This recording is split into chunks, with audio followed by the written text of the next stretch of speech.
कहानी है रामपुर गांव की, जहां के मर्द महिलाओं को हमेशा नीचा दिखाने की कोशिश में रहते। अरे अभी तक खाना नहीं आया, क्या मुझे एक और शादी करने की जरूरत है? नहीं जी नहीं, ऐसा मत करना, वरना मैं कहाँ जाऊंगी। खाना लेकर मैं अभी आई जी।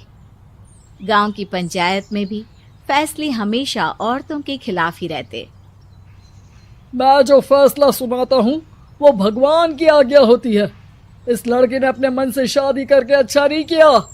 लड़के को घर भेज दो और इसकी शादी इसकी जाति की किसी लड़के से करवा दो, लेकिन ये लड़की, इसे तो गांव के बाहर निकाल दो। नहीं नहीं जमींदार साहब, ये क्या बोल रहे हैं? ऐसा नहीं हो सकता। मेरी बेटी मासूम है, इसे अच्छे बुरे की समझ नहीं है। अरे कहाँ जाएगी ये बेचारी? कहाँ जाएगी? इतनी चिंता है तो पूरे परिवार का गांव निकाला कर देते हैं। बेचारे पूरे बसे बसाए परिवार को गांव छोड़ना पड़ता है। चाहे जो हो, अगर बेटियों को कंट्रोल नहीं कर सकते तो गांव में रहने का कोई मतलब नहीं है। यहाँ औरतों को दब कर रहना होगा। कोई भी अपने हिसाब से कुछ नहीं कर सकता, सब ईश्वर की मर्जी से ही होगा। तभी गांव का एक आदमी दौड़ा दौड़ा आता है। सरपंच साहब, जमींदार साहब, वो कालिया है ना, उसकी बेटी पढ़ने के लिए शहर जा रही है। अच्छा, ये कब हो गया? और कालिया की हिम्मत कैसे हो गई ऐसा करने की? लेकर आओ उसे और उसकी बेटी को। बस फिर क्या था, हाजिर हो जाते हैं कालिया और उसकी बेटी सरपंच के सामने। और कालिया, ये क्या सुनने में आ रहा है? बेटी को इंजीनियर बना रहा है तू? और ये बता, गांव में तो स्कूल नहीं है, फिर कहां से इतनी क्लास पास कर गई तेरी बेटी? राधा, जो कि कालिया की बेटी है, उसे लगता है कि सरपंच उसकी तारीफ कर रहे हैं। सरपंच जी, मैंने ऑनलाइन पढ़ाई की है, डिस्टेंस लर्निंग से। सभी में मैंने अच्छे नंबर पाए हैं, जिसे देखते हुए शहर की इंजीनियरिंग कॉलेज में मुझे स्कॉलरशिप मिली है। वाह जी वाह, क्या होती है ये? पहले तो ये बताओ, फिर आगे की बात करते हैं। पूरा गांव राधा की बात सुन रहा था और राधा बोलती जा रही थी। तो ऐसे मैं फ्री में एक अच्छी शिक्षा लेकर गांव में जो कुछ परेशानियां हैं, जैसे बिजली, पानी और इंटरनेट जैसी समस्याओं के लिए काम करूंगी। मैं गांव को शहर से जोड़ने के लिए पुल का निर्माण करवाने का प्रस्ताव रखूंगी। मुझे पूरी उम्मीद है कि जल्द ही हमारा गांव भी तरक्की की राह पर चल पड़ेगा। राधा की बात सुनकर सारे गांव वाले ताली बजाने लगते हैं। सरपंच को समझ नहीं आता कि वो क्या करे। चुप रह नादान लड़की, गांव के खिलाफ जाने के लिए तुझे गांव से बेदखल कर दिया जाएगा, वो भी पूरे परिवार के साथ। और हाँ, अगर ठीक से गांव में रहना चाहती है तो ये पढ़ाई लिखाई छोड़ दे। हम तेरे लिए गांव का कोई होनहार लड़का देखेंगे। तभी गांव का एक आदमी बोल पड़ता है। अरे नहीं नहीं सरपंच जी, राधा बिटिया जो बता रही है, अगर वैसा हो जाए तो हम लोगों को पैसा कमाने के लिए बाहर नहीं जाना पड़ेगा। हाँ जी, और ना ही कोसों दूर पानी के लिए भटकना पड़ेगा। हमारे बच्चे भी अच्छी पढ़ाई कर सकेंगे और आगे बढ़ेंगे, ना कि हमारी तरह खेती करते बैठेंगे। क्यों गांव वालों, राधा बिटिया का साथ देना चाहिए ना। सरपंच देखता है कि गांव राधा के साथ है तो वो चुप हो जाता है। वो घर आकर अपने सलाहकार से बात करता है, जो बहुत ही चालाक किस्म का इंसान होता है। अरे सरपंच साहब, आपको बहुत ही होशियारी से काम लेना पड़ेगा। एक बार गांव तरक्की कर गया, यहाँ के बालक पढ़ लिए तो कोई ना पूछेगा आपको। और फिर ये जो बेटा और बेटी है ना आपके, इनको भी आम लोगों की तरह ही जीवन जीना होगा। हाँ, लेकिन करे तो क्या करे? वो ना आप मुझ पर छोड़ दीजिए, बस मैं जैसा बोलूं करते जाइए।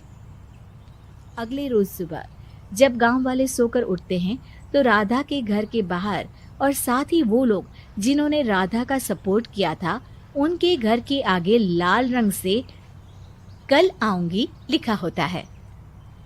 कल आऊंगी, यह क्या होता है? अरे यह तो खून से लिखा है, लगता है कोई भूत प्रेत या चुड़ैल का साया है। चलो सरपंच जी के पास चलते हैं।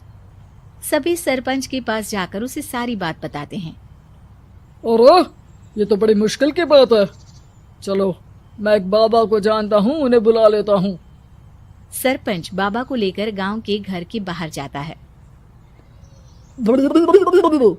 ओहो, तो ये वो चुड़ैल है जो उन लोगों को निशाना बनाते हैं जो गांव को बदलने का सपना देखते हैं। वो गांव को ऐसे ही संपन्न देखना चाहती है, वो नहीं चाहती कि कोई बाहरी यहाँ का कायाकल्प करे। क्या तुम लोगों में से किसी ने गांव को बदलने की सोच रखी है? तभी राधा की माँ रोते रोते आती है। मेरी राधा घर से गायब हो गई है। अरे कोई तो बचाओ, मेरी बच्ची कहाँ गई?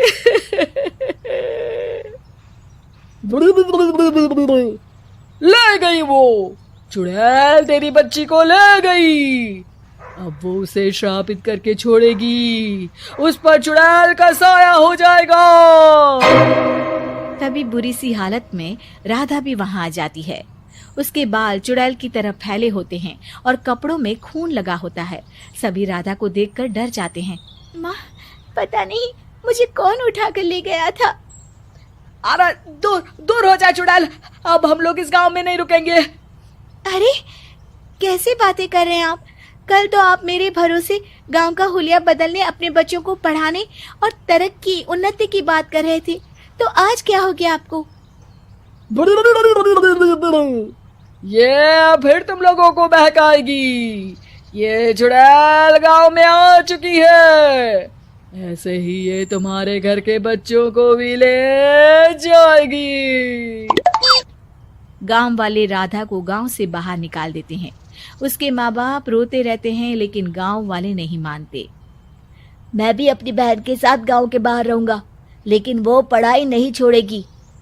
वहीं सरपंच के घर पर सलाहकार कहता है। देखा, सांप भी मर गया और लाठी भी नहीं टूटी। लेकिन अगले ही दिन सरपंच के घर के बाहर भी वही शब्द लिखे होते हैं। और फिर सरपंच की बीवी कहती है, हमारी बेटी को किसी ने अगवा कर लिया है। तभी राधा का भाई वहां आ जाता है। अरे गांव वालों, मैंने सरपंच जी की बेटी को देखा था। वो चुड़ैल उसे उठाकर ले जा रही थी। अरे क्या मजाक कर रहे हो? नहीं नहीं सरपंच जी, आप नहीं जानते। वो चुड़ैल अब आपकी बेटी में आ जाएगी, जैसे राधा के अंदर आ गई थी। तभी सरपंच की बेटी वैसी ही हालत में वहां आती है जैसे राधा आई थी। पापा, पता नहीं कैसे मैं गायब हो गई थी। चुड़ैल, इसके अंदर भी चुड़ैल का साया है, मारो इसे। अरे नहीं नहीं, इसे भी राधा के पास गांव के बाहर ही भेज दो। अरे चुप रहो, मेरी बेटी कहीं नहीं जाएगी और चुड़ैल वुड़ैल कुछ नहीं होता है।